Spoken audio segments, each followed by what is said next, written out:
Hey, this is Jason O'Philly, your gay geeker. I'm coming to you with a Fallback Friday review for Star Wars Episode 7, The Force Awakens, which you can now own in digital download, or buy it this Tuesday, for God's sakes, on DVD, although I don't know why you buy it on DVD. Or, Blu-ray. I already pre-ordered the Steelbook from Best Buy. Holla. It's coming out, of course, as I was saying, this Tuesday, April 5th. We have Luke Skywalker here on my right. Hi, Luke. And we have Kylo Ren here on my left. I don't want to say hi to him. He could throw a temper tantrum and kill me.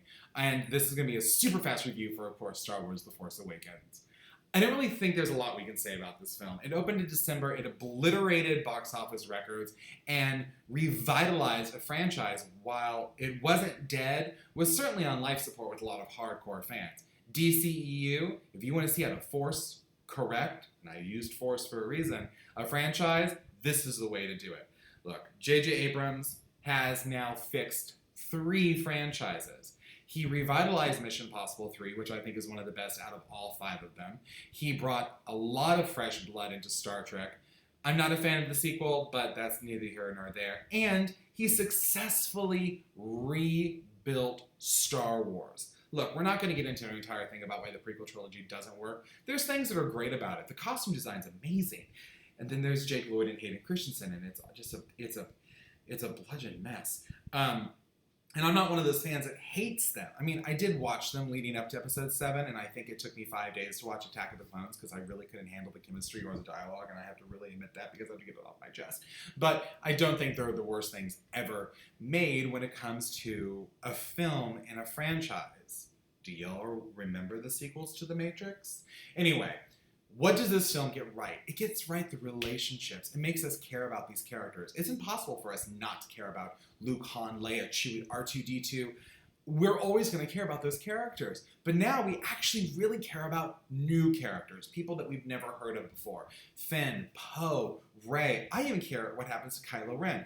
I think people who are pissed off that he killed his father, Han Solo, don't realize that, granted, it will be Joseph Campbell's The Hero Journey all over again, but it's Joseph Campbell's The Hero's Journey. There are a few things that are not great about this film. I will say it is essentially a remake of A New Hope with Empire Strikes Back sprinkled in and no Return of the Jedi. Unless Maz is supposed to be an Ewok, and then that just doesn't work for me. But it's a successful remake of the film. I've always said that Hollywood would never remake 6 properties. I never think they're going to remake The Godfather, but I could be proven wrong. I don't think they're going to remake Citizen Kane. I don't think they're going to remake the Harry Potter series. I don't think they'll ever remake the Judy Garland version of The Wizard of Oz. We saw what Disney did with Oz the Great and Powerful, and the less said about that, I've already wasted words. And I never thought they would remake Star Wars, because I didn't think you could remake this film and replicate Han Solo, Luke, and Leia. But they did, and they did a really good job of it. J.J. Abrams is always really good at the whole mystery box thing. He was good at it with Lost. He was great at it in films such as Lost. I don't think it's really good in Into the Darkness, but whatever.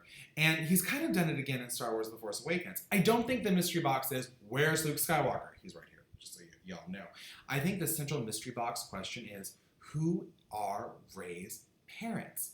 Is it Obi-Wan? Is it Luke? Is it Han and Leia? Have people's memories been erased so they don't know that she exists from protection against Snoke?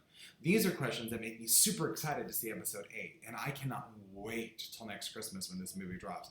I will be first in line, IMAX 3D, bring it on.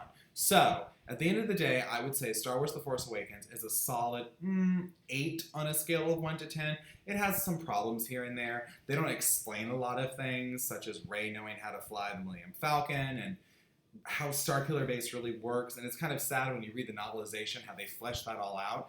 Once again, directors, if you're going to cut moments that, explain to the audience why this is happening, don't cut those moments. Cut the moments that are unnecessary. I'd rather know why things are happening than be like,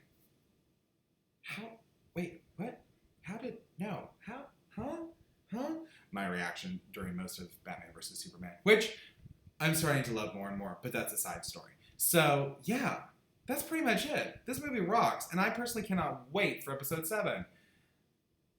I really hope Finn and Poe. Who'd be the top and who'd be the bottom?